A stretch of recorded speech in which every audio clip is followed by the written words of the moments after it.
აფხაზეთის აქციები, რომ რუსეთიდან მართულია, ამ მოსაზრებას ქართველი ექსპერტები არ იზიარებენ. მამუკა არეშიძის განმარტებით, რუსეთს სოხუმში ევრომაიდნის სცენარის განმეორება არ აწყობს, თუმცა აფხაზეთის ყირიმიზაციაზე საუბრობენ ყოფილი ხელისუფლების წევრები.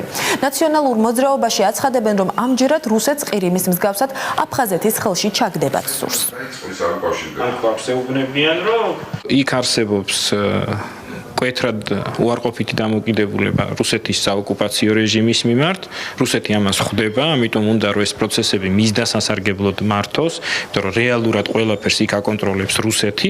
აქედან გამომდინარე, მას ჭირდება დაყრდნობა ისეთ ძალებზე, რომლებიც შემდეგში მოითხოვენ სრულ ანექსიას, ანუ მიერთებას რუსეთთან, იგივე იმ ეკონომიკური პრობლემის მოგვარებით, ასევე სხვა საკითხების მოგვარებით, თუმცა ამას რეალური პერსპექტივა დღევანდელი სიტუაციიდან არ აქვს.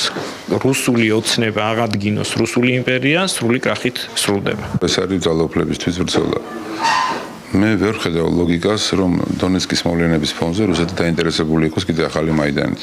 მითუმეტეს, რომ ამ ქვაბი არის, ასე ვთქვათ, აფხაზეთის რუსეთთან ურთიერთობის, მჭიდრო ურთიერთობის ერთგული ჯარისკაცი. არასაკმარის ინტეგრაცია არავითარ შემთხვევაში არ ნიშნავს აფხაზეთის რუსეთთან შეერთებას. აფხაზეთის სხვა არის, სამხრეთ ოსეთის სხვა არის. ეს იგივე რომ გაშღერებული იყო სამხრეთ ოსეთში, ეგრეთ წოდებულ სამხრეთ ოსეთში, მაშინ გეტყოდით რომ კი შეერთებაზე იქ. აქ არ არის ესე, იმიტომ რომ აფხაზებმა ძალიან კარგად იციან, რომ თუ ისინი შეუერთდებიან რუსეთს, ისინი დაკარგავენ იმას, რაც აქვს. ჩვენ ნამდვილად ვართ დაინტერესებული, რომ ჩვენი მოძმე ხალხია აფხაზები და იქ იყოს მშვიდობა და აფხაზმა ხალხმა